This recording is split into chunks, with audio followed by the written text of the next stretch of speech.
Welcome back. Hunger remains a plight in many parts of the world, and Russia's invasion of Ukraine is aggravating the hardships faced by many in less privileged countries. Now, against this backdrop, some pundits are pointing to the buffer stockpiles of rice in Asia as one of the possible ways of easing the global food insecurity.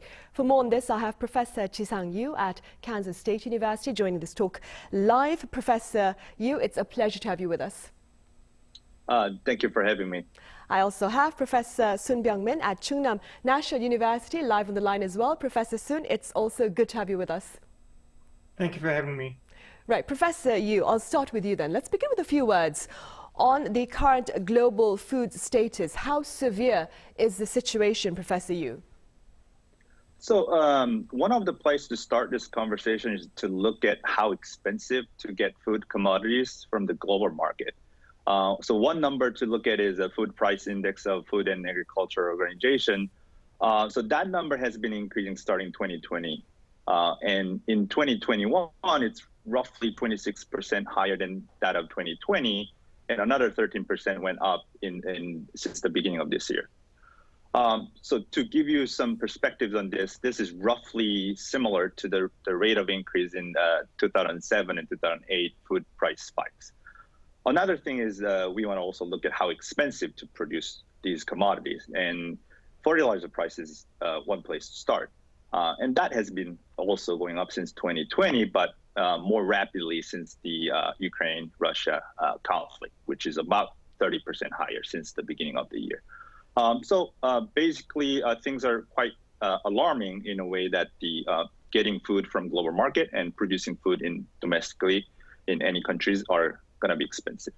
Right. And Professor Soon, as Professor Yu has mentioned, some have been saying that a global food crisis was brewing well before Russia's invasion of Ukraine. What more would you like to add to that?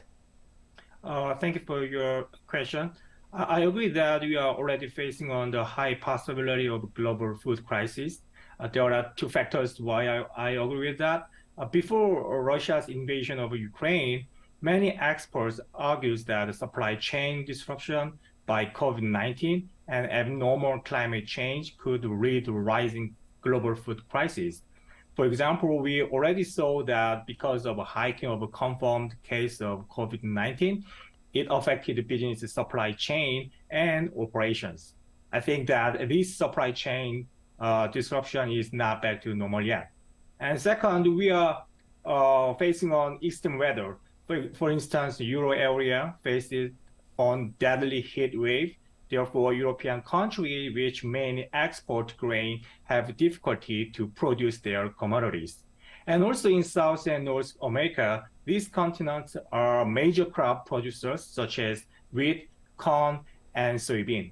And El Nino and La Nina effect disrupt normal weather patterns in this area, and extreme weather also increases the number of flooding and drought in this area. So this extreme weather increases the uncertainty of agricultural production. So these main factors was already happening before Russia's invasion of Ukraine. So I agree that a global food crisis was brewing. Right, and staying with Russia's invasion of Ukraine, Professor Yu, both Ukraine and Russia, they make up for nearly a third of the global wheat supplies. And now there are pundits there who believe that rice could be a viable alternative as it is in abundance here in this part of the world, that being Asia, where countries have reportedly buffer stockpiles. What are your thoughts on this? So to give some perspective on that statement, we need to think about mainly two things. One would be the demand side, right? In a way that how substitutable between wheat and rice, right? In other words, if the price of wheat is high enough or if the price of rice is cheap enough, do we see that people moving away from wheat and consuming more rice? Because at the end of the day, taste still matters, and there's room or degree to which that those can be substituted, and we need to have a good idea on that, and the empirical evidence on how these two commodities are being substitutable, it's mixed. We don't have a great consensus on that, so that will play a big factor here. Another side of equation is look at the supply, right? So if the wheat price is high enough, and the question would be, can we see other parts of the world planting more or producing more? For this cropping season, we need to be aware that for the U.S. Winter wheat, it's already planted before even the conflict started. So there's so much that U.S. farms can do, right? But other countries may respond or maybe not.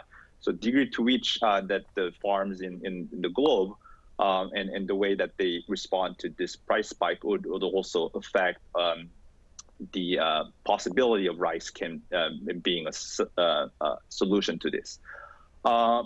One thing to just highlight is that you mentioned a third of global supplies from Ukraine and Russia.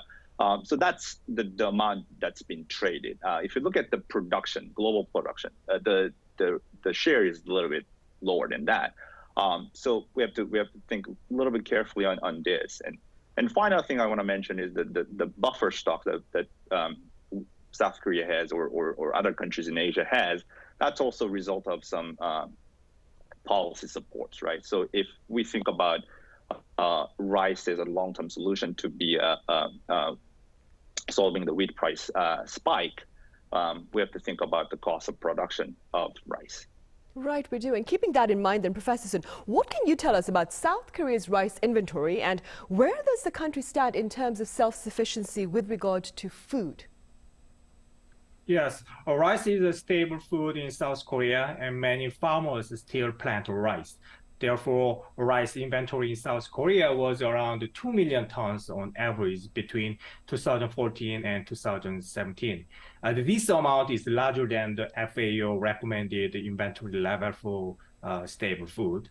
I think that we have enough rice inventory because of the reduction of the rice consumption by 2.4% per year, but the decrease of rice production by 1.5% per year. So we have oversupply each year in the rice market. Therefore, rice self-sufficiency in 2019 was 92.1%. So if we look at this number, we might think that we are safe on self-sufficiency. However, we also consume wheat and other grain, and the meat consumption has been largely increased.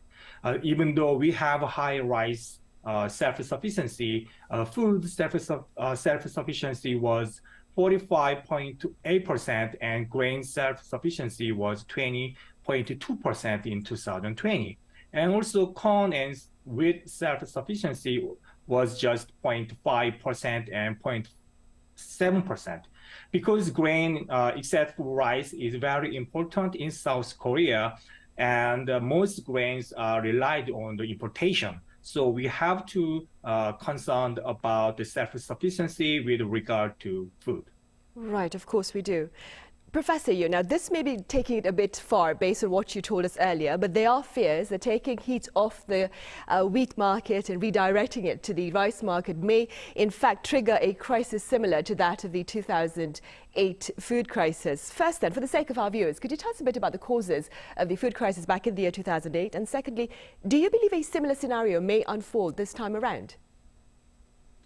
Yeah, that's a great point.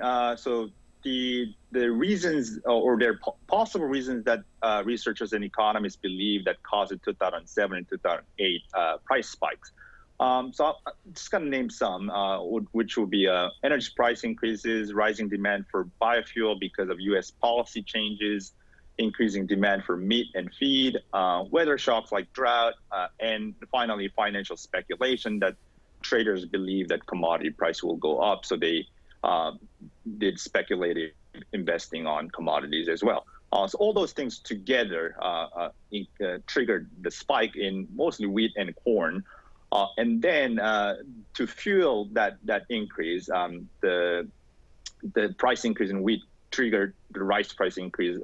And then India and Vietnam reacted to that price increase by putting a restriction on their export. And then consequently, the importers like Philippines and Nigeria engaged in larger sort of panic buying type of procurement. Now, let's think about the current status, right? In a way that the recent price spikes also kind of leading to similar patterns. We've seen that India put some wheat export ban. We're not seeing explicit bans on rice market yet, and that's an important difference that we need to draw. Wheat market is larger, less concentrated for some exporters. Unlike rice, rice is concentrated with a couple of countries, and like countries like India and Vietnam. If you place some restrictions, then the global market will move quite largely. So the question is whether other countries are going to put, like India or Vietnam, they're going to put some similar export restriction, which would be a bad idea for the sake of global food security. So that would be one question to think about. Another thing is that I was looking at the futures market, and the commodity futures are slowing down in terms of price increase, or actually going down since last couple of weeks, right? That's the difference between 2007 to 2008 and current status, which back then the futures price actually went up for quite a bit. Right, right. A valid point there, of course. Professor Soon, I'd like to direct your attention now to another Asian country, Sri Lanka. Now, Sri Lanka, do correct me if I'm wrong, was once considered a self-sufficient country in terms of rice, but its current food crisis is said to have been triggered by an ill-advised government policy shift to organic agriculture. What are your thoughts on this? Well, it is a double-edged sword. Sri Lanka made organic agriculture policy that should reduce the importation of fertilizer and pesticide. As a result, using less fertilizer and pesticide lowers the productivity of rice production, and domestic rice production in Sri Lanka reduced 20% compared to before shifting government policy. So Sri Lanka is not fully self-sufficiency in rice production, not anymore. And recently in South Korea, carbon neutrality is one of the big issues. In the agricultural market, reducing carbon emission can lead to lower the productivity of rice production and threaten the reduction of self-sufficiency. Moreover, if countries which are major crop exporters decide to make organic agriculture, it raises the global food prices as well.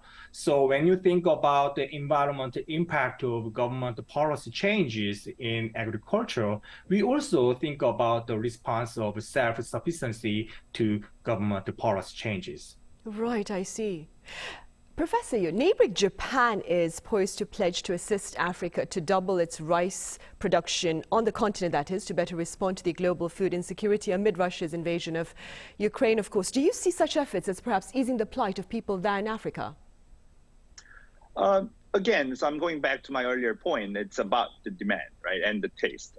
So rice demand in Africa is growing, certainly, but it has a regional differences. Some areas that they start consuming more rice instead of wheat. Some areas that's not the case.